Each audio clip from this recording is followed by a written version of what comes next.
I've made it back home from the United States over the weekend, and I did have the option to be racing this week. In fact, it would have been today, but decided not to.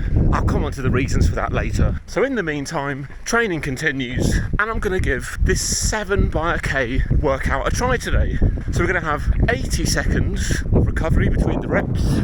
And the reason I've chosen this one today is because 9 months ago, I did the same workout, 7 by a K off 80 seconds. That was about 4 or 5 weeks out from when I did PB in the 10K, which was 40 minutes and 3 seconds.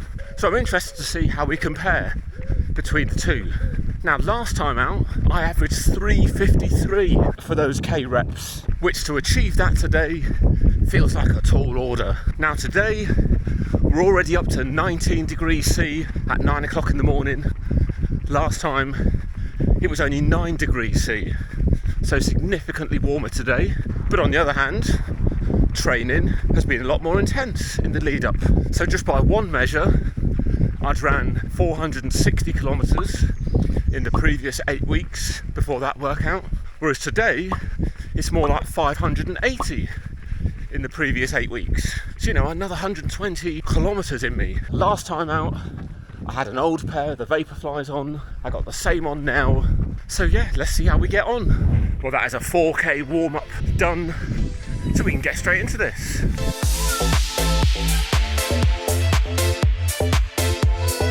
Right, that's a 3:56 to get things started.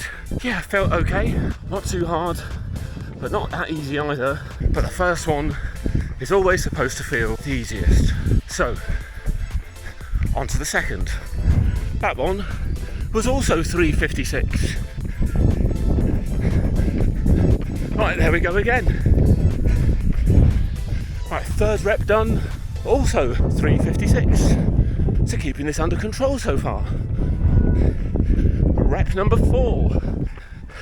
3 minutes 50. So I'm over the halfway point, but have I upped the speed too soon? Another 3 times 350 is going to be hard. Okay, there's the beat. 6th rep is 350. Just one more to go now, come on, nearly there. All done. So 3 minutes 50 seconds is the best I could do for that final rep. So I'll take that in this heat. And in fairness, that is still closer to my 5K pace than it is my 10K pace. There's no need to be knocking out 350s in the 10K race. You know, the goal is still mid to high 350s. You know, on one hand, that should get me comfortably under 40 minutes, but with all the GPS inaccuracies your watch can have, that should just give me enough buffer to scrape under 40.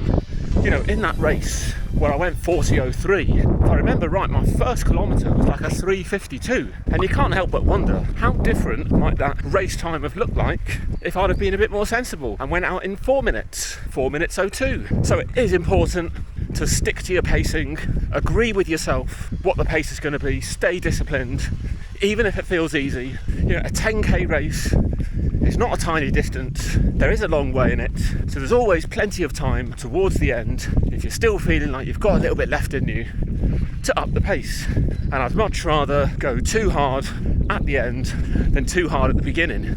That's just going to make for an awful run. Great, so that's going to work out as 14 and a bit kilometres today.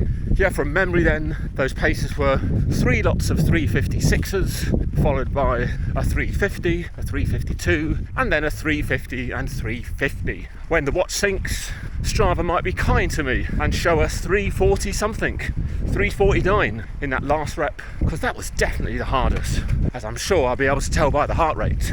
Well, I've made it out on this week's long run on a Friday. South Downs National Park, part of the world this week, so it's very undulating, at least compared to what I'm used to. A couple of days after those kilometre repeats, I took yesterday off, and the legs are feeling okay today.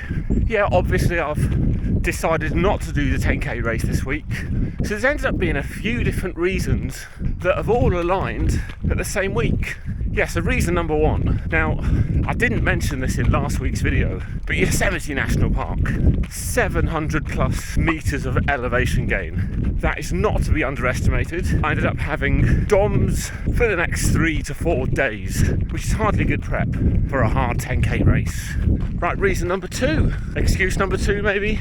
The other thing I didn't say from Yosemite National Park is that right at the beginning of that hike, literally minutes out of stepping out of the car, yeah, I got stung by a wasp right on the back of my left foot, through the sock, on the back of the Achilles. And it seemed okay during the hike. It seemed okay the next day on the long run, but then flew home the following night as a 9-hour flight overnight, arrived back in the UK, and the foot had swollen up like a balloon. And I accept those two were probably self-inflicted. A 4-hour hike was a choice, going to Yosemite was a choice. But then reason number three is the mini heatwave we're having in the UK right now. Lovely temperatures, but just a bit too hot to be racing in. And I think that one we can say is out of my control. We're just coming through 17k on this run now. It's been one of those stop-start runs. I keep checking the maps to make sure I'm going in the right direction. And I've got about 4 kilometers from this point. I can't quite make out the elevation on this run. It feels like it's been very downhill, which means this last 4 kilometers could be very steep. Yeah, so going along at about a 5.5 minute pace, I reckon. Yeah, nice and easy today. And I've not got the heart rate monitor on, so I don't really know exactly what the heart rate is saying, but I would guess we're in the 130s comfortably today.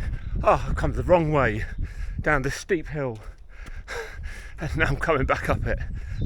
But that'll end up being a 20 and a bit kilometre long run. So yeah, all being well, I might even get out on a little sneaky run on Sunday. Oh dear, look.